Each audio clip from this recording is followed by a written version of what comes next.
കൂടുമ്പോൾ ഇമ്പമുള്ളതാണല്ലേ കുടുംബം. അങ്ങനെ ഒരു കുടുംബം ഒരു അനുഭവം അയച്ചു തന്നിട്ടുണ്ട്. കൂടുതലായിട്ട് ഞാൻ ഇൻട്രൊഡക്ഷൻ ഒന്നും ഇല്ലാതെ പെട്ടെന്ന് തന്നെ പറയാം. എല്ലാവരിലേക്ക് എത്തിക്കണം കേട്ടോ.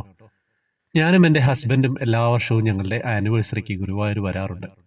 വർഷങ്ങളായിട്ട് ആ ഒരു ഭാഗ്യം കണ്ണൻ ഞങ്ങൾക്ക് തരുന്നുണ്ട്. പുലർച്ചെ 4 മണിയുടെ ബസ്സിന് ഞങ്ങൾ കാലിക്കറ്റ് നിന്നും വരും.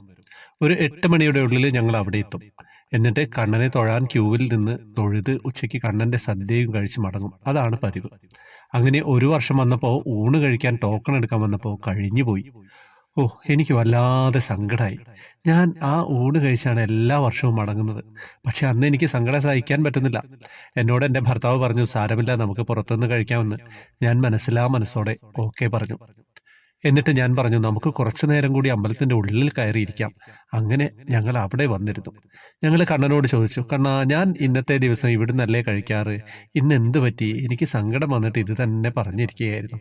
കുറച്ചു കഴിഞ്ഞപ്പോൾ ഒരു സ്ത്രീ എൻ്റെ അടുത്ത് വന്ന് ചോദിച്ചു, ഊണ് കഴിച്ചതാണോ എന്ന്. ഇല്ല എന്ന് പറഞ്ഞപ്പോൾ എന്നോട് പറഞ്ഞു, എൻ്റെ അടുത്തൊരു ടിക്കറ്റ് ഉണ്ട്, നിങ്ങൾക്ക് തരട്ടെ എന്ന്. എനിക്ക് ഇപ്പോഴും പറയാൻ പറ്റുന്നില്ല, സന്തോഷമാണോ സങ്കടമാണോ വന്നതെന്ന്. എന്നിട്ട് ഞാൻ അവരോട് പറഞ്ഞു, എൻ്റെ ഭർത്താവ് കഴിക്കാതെ ഞാൻ എങ്ങനെയാണ്?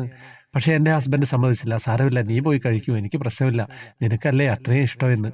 ഞാൻ മനസ്സോടെ കഴിക്കാൻ പോയി. അവിടെ പോയിരുന്നപ്പോൾ എനിക്ക് സങ്കടം വന്നിട്ട് വയ്യ. ഞങ്ങൾ ഒരുമിച്ചാ കഴിക്കുന്നത് എല്ലാ വർഷവും.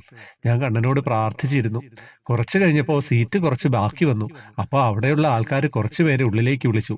അതിൽ എൻ്റെ ആളും. അതും എൻ്റെ നേരെ ഓപ്പോസിറ്റ് ആയിട്ട് വന്നിരുന്നു.